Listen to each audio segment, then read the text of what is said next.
J'ai empoisonné le café de mon père ce matin-là, pas assez pour le tuer, juste pour qu'il convulse devant l'assemblée familiale, ses yeux exorbités suppliant un pardon qu'il ne m'a jamais accordé. Dans le silence assourdissant de la salle à manger du château familial en Normandie, j'ai souri pour la première fois depuis des années, imaginant le poison comme une métaphore de toutes les toxines qu'il avait versées dans mon âme. Et alors que les ambulances hurlaient au loin, j'ai murmuré à l'oreille de ma sœur aînée, « C'est toi qui l'as fait, n'est-ce pas?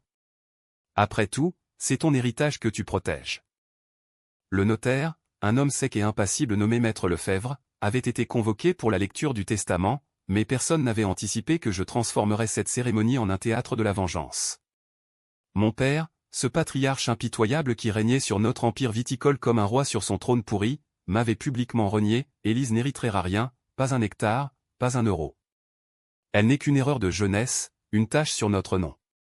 Ces mots avaient claqué comme un fouet, devant mes frères, ma sœur, les cousins, les employés loyaux tous ces vautours déguisés en famille. J'avais 32 ans, et en un instant, j'étais redevenu l'enfant invisible, la bâtarde qu'il avait toujours haï pour avoir osé naître d'une liaison scandaleuse avec une actrice italienne, disparue trop tôt. Pourtant, ce n'était que le début. Le notaire, avec son air de sphinx, avait attendu que les cris s'apaisent, que les regards se tournent vers moi comme vers une criminelle, avant d'ouvrir l'enveloppe scellée. Mesdames et messieurs, le testament de Monsieur Henri de Beaumont contient une clause inattendue. Sa voix était un filet d'eau claire dans un océan de boue. Et là, sous les lustres en cristal qui scintillaient comme des larmes retenues, il avait lu, tout me revenait. Les vignobles, les châteaux, les comptes en banque suisse. Mon père, encore haletant sur le sol, avait blêmi plus que la mort elle-même. C'était ma revanche, orchestrée depuis des mois dans l'ombre, et personne ne saurait jamais comment j'avais forcé sa main tremblante à signer ce qui le détruirait. Les vagues de la Manche se fracassaient contre les falaises de la côte normande ce jour-là, comme si la mer elle-même approuvait le chaos que j'avais semé dans la maison de mon père.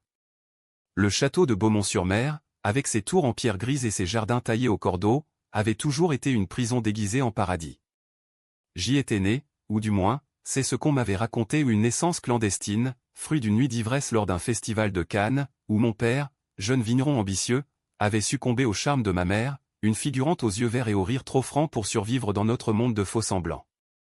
Elle était morte d'une overdose quand j'avais 5 ans, laissant derrière elle une lettre que mon père avait brûlée sans la lire, me condamnant dès lors à l'exil intérieur. J'avais grandi dans les recoins sombres de ce manoir, observant mes demi-frères et ma sœur hériter des leçons de vinification, des dîners d'affaires, des accolades publiques. Lucien, l'aîné, avec son sourire carnassier et ses costumes sur mesure, était le dauphin parfait, un requin dans l'âme, gérant les exportations vers l'Asie comme un conquérant. Puis venait Sophie, ma sœur de 2 ans, mon aînée, la favorite secrète belle, manipulatrice, toujours prête à susurrer à l'oreille de père les ragots qui me discréditaient. Élise est si imprévisible, papa.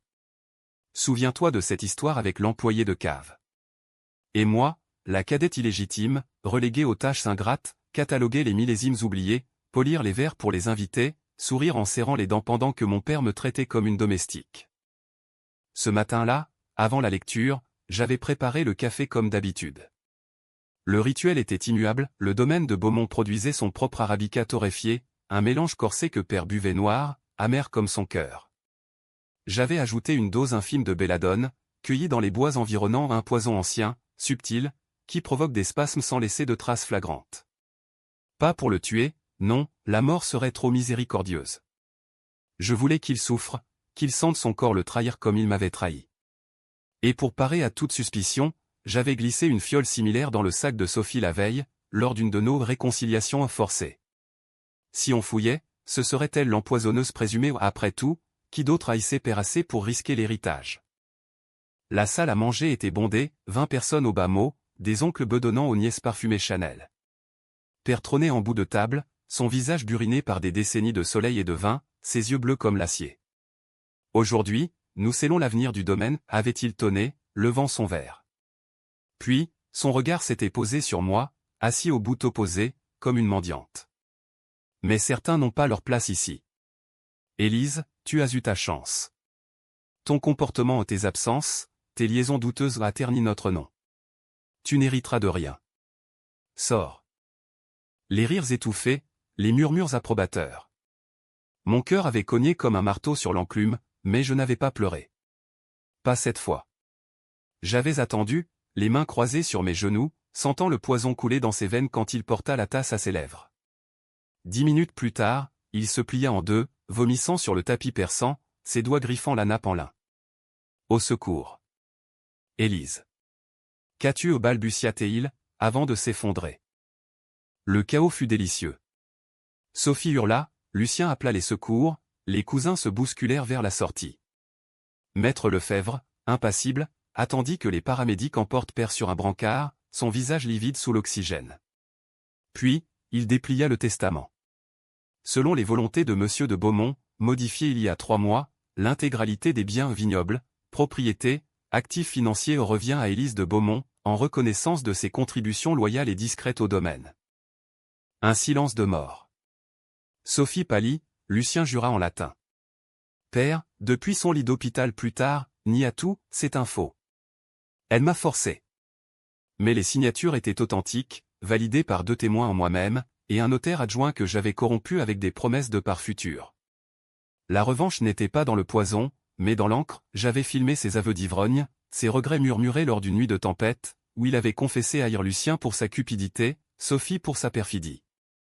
Toi seule, Élise, tu es la vraie héritière de ma passion pour ce sol.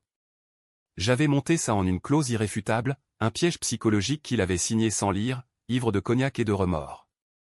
Ce soir-là, seul dans ma chambre au château, je regardais la mer depuis la fenêtre. La lune se reflétait sur les vagues, un éclat froid comme ma nouvelle fortune.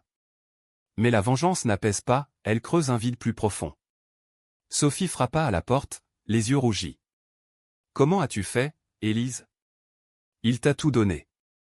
À toi. » Je souris, lui tendant un verre de notre meilleur millésime.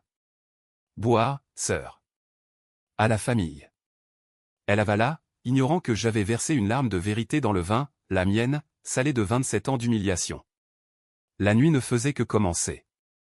Les jours suivants furent un tourbillon de formalités légales et de regards en coin. Père survécut à l'empoisonnement et les médecins parlèrent d'une intoxication alimentaire mineure, grâce à la dose calculée au milligramme près. Il revint au château une semaine plus tard, clopinant sur une canne, son autorité fissurée comme un vieux chêne sous la tempête. Je l'accueillis en personne, dans le hall d'entrée aux portraits ancestraux qui semblaient me juger de leurs yeux peints. « Bienvenue à la maison, père. Le domaine vous attend. » Ma voix était douce, presque filiale, mais mes yeux disaient, « Tu es mon prisonnier maintenant. » Sophie, elle, bouillonnait. Elle m'avait toujours vu comme une rivale mineure, une ombre à écarter d'un geste. Fille légitime d'un premier mariage respectable, elle avait hérité de la beauté éthérée de mère des cheveux châtains ondulés, une silhouette de mannequin qui faisait tourner les têtes lors des dégustations à Paris. Mais sous cette façade, c'était une vipère, elle avait saboté mes études à l'école du vin à Beaune en répandant des rumeurs de vol, m'obligeant à rentrer bredouille. Pour ton bien, Élise. Le monde est cruel pour les faibles. Maintenant, elle errait dans les couloirs comme un fantôme, complotant avec Lucien dans la bibliothèque. Je les entendais murmurer tard la nuit, leur voix sifflante traversant les murs de pierre. Elle l'a drogué, j'en suis sûr. Et ce testament. Il doit y avoir une faille. Lucien, avec sa voix grave d'avocat raté, acquiesçait toujours. Il était le muscle de la fratrie, grand, large d'épaules, avec une moustache qui lui donnait l'air d'un colonel en retraite. Il gérait les ouvriers avec une poigne de fer, les payant en retard pour motiver leur labeur. Père l'adorait pour ça, jusqu'à ce que je lui révèle, dans une lettre anonyme, ses détournements de fonds vers un compte offshore aux Bahamas. C'était le levier que j'avais utilisé pour le testament, signe, où la justice s'en mêle. Mon propre reflet dans le miroir de la salle de bain me hantait. À 32 ans, j'avais les traits anguleux de père, mais les yeux verts de mère, des yeux qui voyaient trop, qui disséquaient les âmes. J'avais passé des nuits blanches à étudier la botanique toxique, non par passion, mais par nécessité. Survivre dans cette maison, c'était empoisonner ou être empoisonné. La belladone n'était que le début, j'avais appris à distiller des essences de digital pourpre, à reconnaître les baies mortelles dans les haies du jardin. Pas pour tuer, mais pour contrôler. La psychologie des poisons, c'est la psychologie des hommes, ils craignent ce qu'ils ne voient pas. Un après-midi pluvieux, alors que je supervisais la vendange précoce dans les vignes, Sophie m'approcha. Le sol était boueux, collant à nos bottes comme du sang frais. « Élise, parlons. Père est faible maintenant. Tu ne peux pas tout garder pour toi. Je suis ta sœur. Ses lèvres tremblaient, un mélange de rage et de supplication. Je m'arrêtai, cueillant une grappe de chardonnay encore verte, la pressant jusqu'à ce que le jus coule sur mes doigts. Sœur? Tu l'as dit toi-même, lors de mon 16e anniversaire, Élise n'est pas de la famille. Papa l'a ramassée comme un chiot errant. Elle rougit, balbutia une excuse. C'était de la jalousie enfantine. On peut partager. Les vignes pour Lucien, les caves pour moi, et toi. Les tâches administratives. Je ris, un son rauque qui fit taire les vendangeurs. Partager? Comme tu as partagé tes secrets avec les tabloïds quand j'ai eu mon premier amant.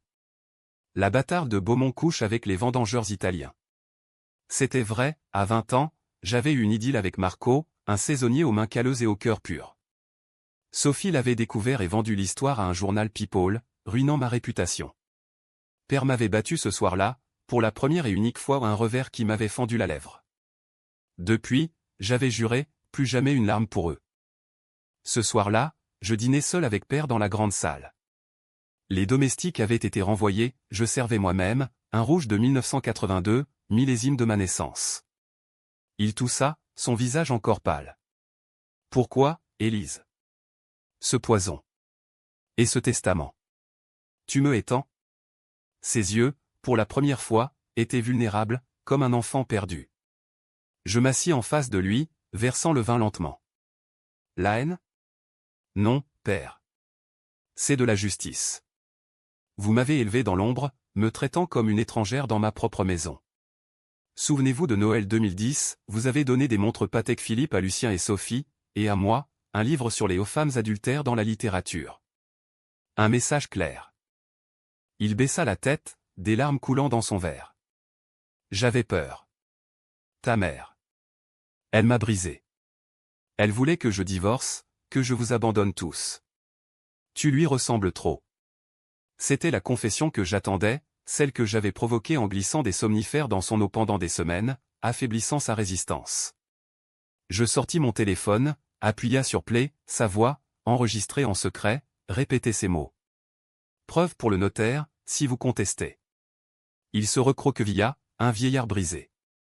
Que exiges-tu de plus? Rien, mentis-je. Juste que vous viviez avec ça. Mais intérieurement, le vide grandissait. La revanche était un feu qui consumait tout, y compris moi.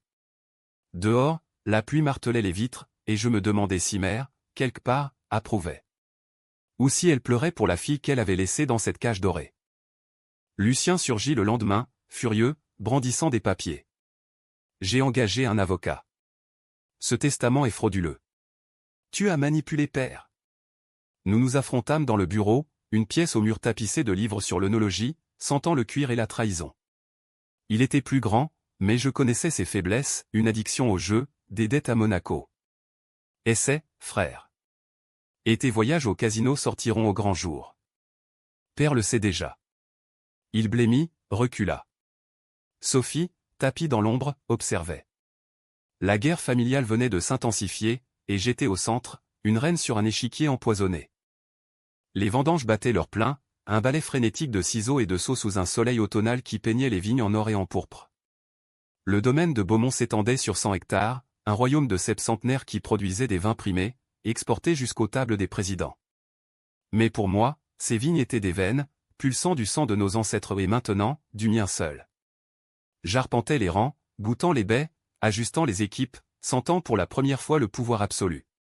Les ouvriers, autrefois méfiants envers la fille du patron, me saluaient maintenant avec respect, voire crainte. Madame Élise, le chardonnay est prêt pour la presse. Madame. Ce mot était une drogue. Pourtant, la nuit, les cauchemars venaient. Je revoyais le visage de père convulsionnant, ses veines saillantes comme des racines assoiffées. Était-ce vraiment de la justice, ou juste une soif de destruction?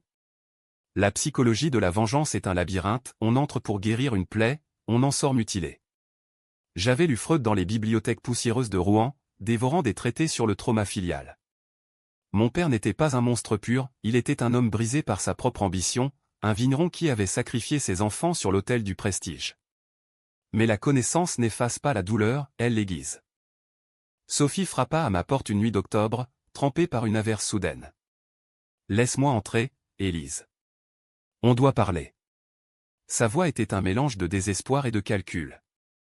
Je l'invitai, allumant une lampe qui jetait des ombres dansantes sur les tapisseries médiévales. Elle s'assit, dégoulinante, ses yeux rougis. Père nous a menti à tous. Il y a un autre testament, plus ancien. Il me laissait les caves de Bordeaux. Elle sortit une enveloppe jaunie, tremblante. Je la pris, la lus, datée de 2015, signée de la main de Père, léguant à Sophie une partie substantielle. Où as-tu trouvé ça? Dans son bureau secret, derrière le portrait de grand-mère. Elle mentait mal, ses pupilles se dilataient, un tic que j'avais appris à repérer lors de nos jeux d'enfance. En vérité, c'était moi qui avais planté ce faux, une copie altérée pour la piéger. Si tu contestes publiquement, ce document sortira. Imagine les journaux, la fille préférée de Beaumont, voleuse d'héritage. Elle se leva d'un bond, hystérique. Tu es un monstre. Maman avait raison de te haïr. Première nouvelle, mère avait-elle jamais haï? Mais Sophie, dans sa rage, lâcha, elle m'a écrit avant de mourir. Protège-toi d'Élise, elle a le diable en elle. Le choc fut électrique. Une lettre de mère? À Sophie? Je la giflai, un geste impulsif qui claqua dans la pièce comme un coup de tonnerre. Mensonge, hurlai-je. Mais elle sourit, victorieuse. Lis-la toi-même. Père la gardait. Elle partit, me laissant avec le doute qui ronge comme l'acide. Le lendemain, je fouillai le bureau de Père pendant qu'il dormait sous sédatif. Rien. Pas de lettre. Sophie bluffait, une tactique pour me déstabiliser. Mais le poison du soupçon s'infiltra, et si mère m'avait rejeté, elle aussi? Lucien, de son côté, ourdissait dans l'ombre. Il avait contacté un détective privé, un ex-flic parisien nommé Duval, pour creuser mon passé. J'appris ça par un appel anonyme à un ouvrier loyal, payé pour surveiller. Duval remuait la boue, mon séjour à Paris, où j'avais travaillé comme sommelière dans un bistrot du Marais, flirtant avec la déchéance après une rupture. Elle a des connexions louches, rapporta Théil à Lucien. Mais je contre-attaquai, j'envoyai à Duval un dossier sur les dettes de Lucien, avec photo de ses nuits au casino de Deauville. Il abandonna, non sans une menace, attention, mademoiselle. Les serpents se mordent la queue. Père, diminué, passait ses journées dans le verger, contemplant les pommiers qu'il avait plantés jeune homme. Je le rejoignis un soir, portant un panier de cidre frais. Parlons de mère, dis-je abruptement. Il sursauta, renversant son verre. Pourquoi maintenant? Sa voix était un murmure brisé. Parce que vous m'avez volé son souvenir. Était-ce vrai, pour l'overdose? Où l'avez-vous poussé? Les mots sortirent comme un vomissement longtemps retenu. Il pâlit, ses mains tremblant. Je l'aimais, Élise. Mais elle voulait tout, le divorce, la garde de toi, la ruine du domaine. L'overdose. C'était un accident. J'ai payé pour étouffer l'enquête. La révélation me frappa comme un raz-de-marée. Pas un accident, une négligence criminelle. Père avait fourni la drogue, pour la calmer lors d'une dispute. Tu étais si petite. J'ai cru te protéger en te gardant. Protéger? En me transformant en paria? Je partis sans un mot, le cœur en lambeaux. Cette nuit-là, je bus jusqu'à l'aube, un Bordeaux âpre qui noya les images, mère, riant sur une plage italienne, photo que j'avais trouvée dans un tiroir caché. La revanche évoluait. Ce n'était plus seulement contre Père, c'était contre le mensonge familial entier. J'engageai mon propre détective, une femme discrète nommée Claire, pour fouiller le passé de Sophie. Résultat, une liaison avec un concurrent bordelais, des transferts d'argent suspects. Et pour Lucien, des preuves de violence conjugale envers son ex-femme, une Irlandaise qui s'était suicidée 2 ans plus tôt. Le tableau se dessinait, une famille pourrie jusqu'à la moelle. Ma vengeance? Les exposer, un par un, lors du gala annuel du domaine à un événement mondain où Paris venait goûter nos vins sous les chandeliers. Mais au fond, une fissure, étais-je meilleur qu'eux? Le pouvoir m'enivrait, comme le vin trop jeune. Et si la vraie poison était en moi? Le gala approchait, une orgie de cristal et de caviar dans la salle des fêtes du château, où sont invités aux critiques gastronomiques, investisseurs qataris, actrices en déclin se presseraient pour trinquer à notre héritage immortel. J'en étais l'hôtesse désormais, orchestrant les menus avec une précision chirurgicale, huîtres de Cancale, foie gras truffé, et nos cuvées phares versées à flot. Mais sous la surface, c'était une arène. J'avais invité Duval, le détective, sous couvert d'un contrat de sécurité. Sophie et Lucien, forcés d'assister pour sauver les apparences, ignoraient que j'avais miné le terrain.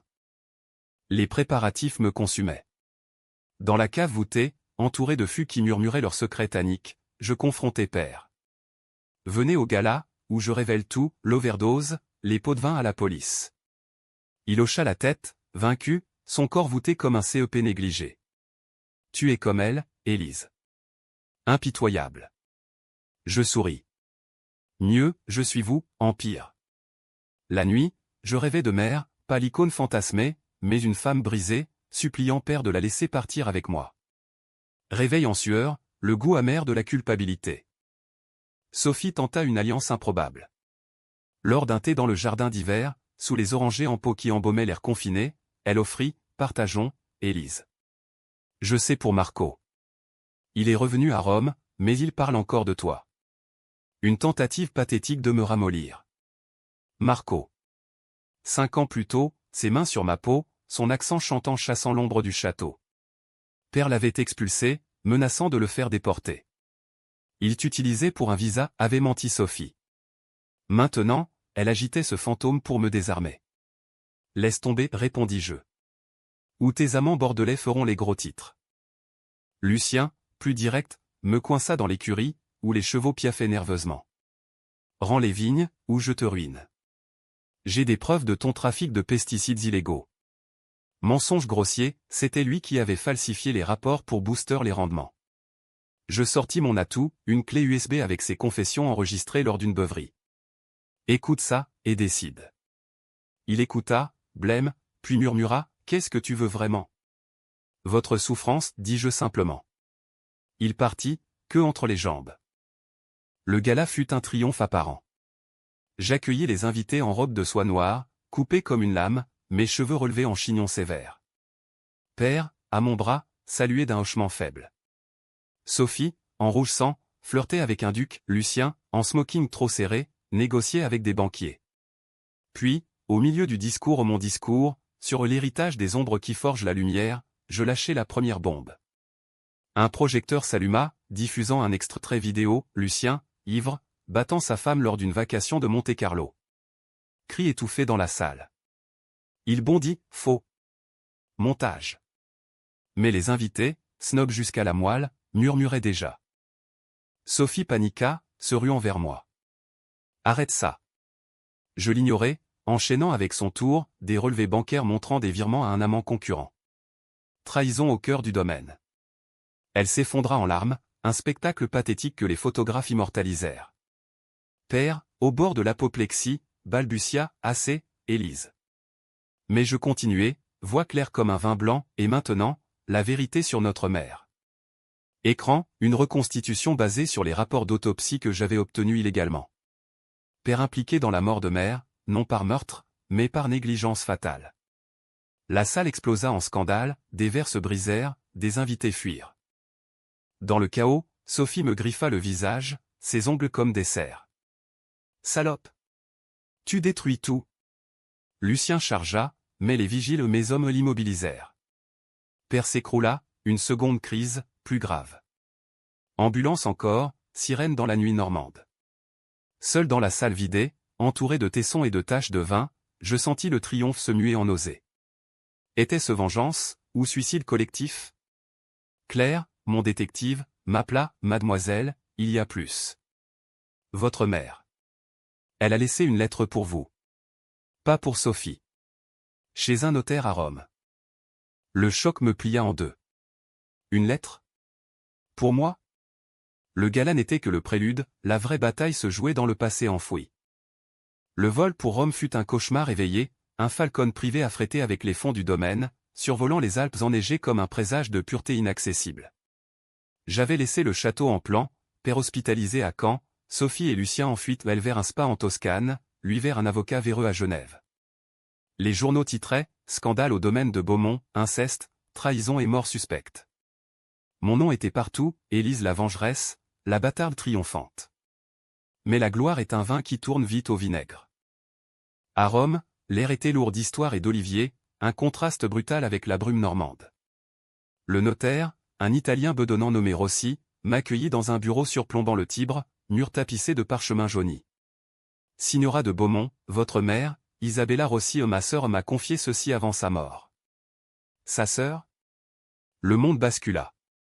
Mère n'était pas une actrice anonyme, elle était une aristocrate déchue, fuyant un mariage arrangé pour une vie de bohème. La lettre, cachetée d'un sceau en cire rouge, tremblait dans ma main. Je l'ouvris dans un café sur la Piazza Navona, entouré de fontaines baroques qui chantaient leur joie moqueuse. Ma chère Élise, si tu lis ceci, je suis parti. Ton père t'aime à sa façon tordue, mais ne le laisse pas te briser comme il m'a brisé. J'ai choisi la liberté, même si elle coûte cher. Tu es mon feu, ma rébellion. Vis pour nous deux. Isabella. Des larmes brouillèrent l'encre, chaude sur mes joues. Pas de haine, mais un amour farouche, un legs de résistance. Pourquoi père avait-il menti? Pour me garder sous son emprise, une marionnette de sa culpabilité. Le retour en France fut une descente aux enfers. Père avait fait une attaque, il gisait dans une chambre stérile à l'hôpital de Rouen, branché à des machines qui bipaient comme des accusations. Je m'assis à son chevet, la lettre dans ma poche comme un talisman. Lisez, dis-je, la lui tendant. Ses yeux, voilés par la morphine, s'écarquillèrent. Où? À Rome. Elle était une Rossi, pas une putain de festival. Il pleura, un sanglot guttural qui secoua son corps frêle. Je l'ai aimée, Élise. Tellement que j'ai tout détruit. Le domaine était notre rêve commun. Puis elle est partie, enceinte de toi. La confession coula, il avait payé pour l'overdose, être étouffé, par peur du scandale, mais aussi par jalousie où elle voulait t'enlever à lui. Vous m'avez volé ma mère, murmurai-je, la voix brisée.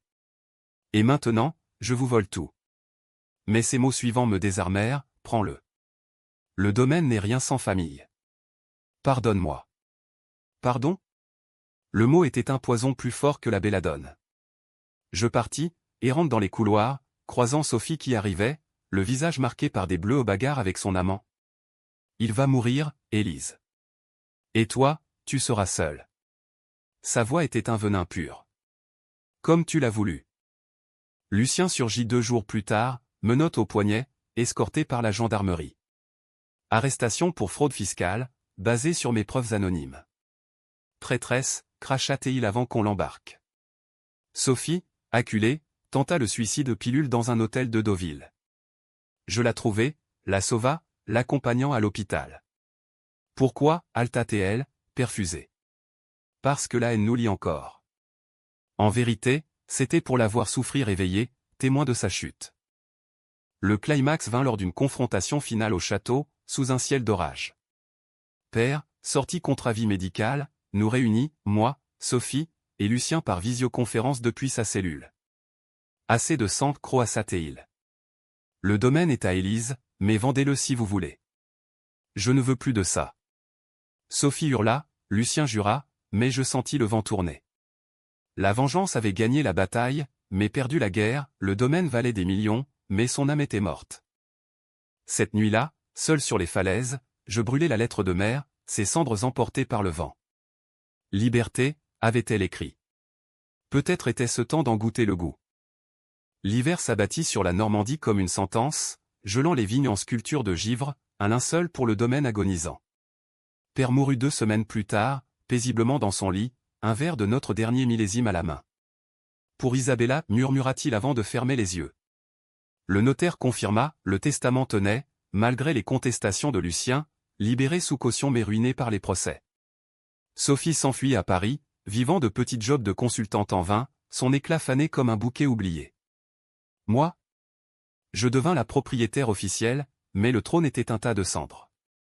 Les mois suivants furent un purgatoire administratif, audit, vente partielle pour payer les dettes accumulées par Lucien, négociation avec les héritiers aussi pour un modeste legs italien. Je vendis les vignes principales à un consortium californien, gardant seulement le château au pas pour y vivre, mais pour le transformer en musée du vin, un mémorial à la fois glorieux et maudit. Les ouvriers, loyaux, restèrent, je les payais décemment, effaçant les arriérés de père.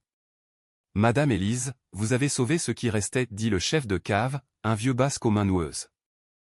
Mais la vraie bataille était intérieure. La psychologie de la post-vengeance est un désert, on a conquis le sommet, pour découvrir qu'il n'y a rien au-delà. Je consultais une thérapeute à Caen, une femme aux lunettes rondes nommée Dr Moreau, qui disséquait mes rêves avec une précision de bistouri. Votre père vous a transmis sa toxine, l'ambition destructrice. Vous l'avez rendue à l'envoyeur, mais elle vous ronge encore. Séance après séance, je revivais les hooks, le poison, le testament, le gala. Était-ce justice, ou catharsis, demandait-elle.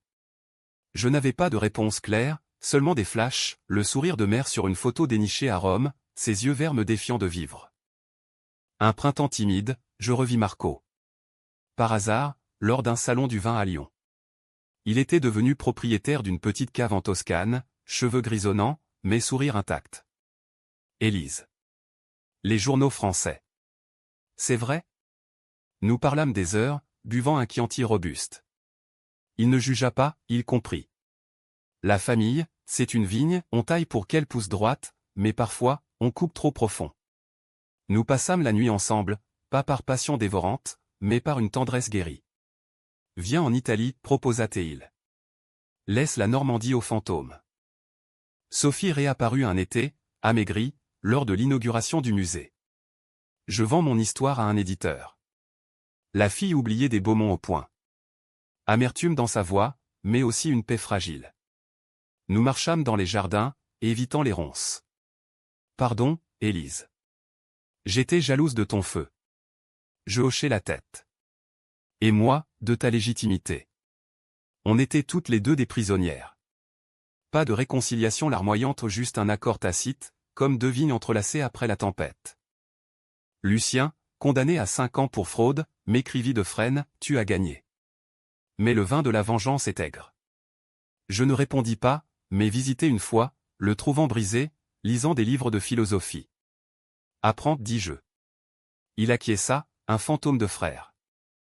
Aujourd'hui, à 34 ans, je vis à mi-chemin, le château l'été, pour superviser le musée, la Toscane l'hiver, aidant Marco à presser ses raisins. Le domaine n'est plus un empire, mais un legs, des bouteilles étiquetées Élise et Isabella, un vin sec, complexe, aux notes de baies sauvages et de sel marin. Les critiques le disent révélateur d'âmes blessées. La vengeance m'a libéré, mais à quel prix?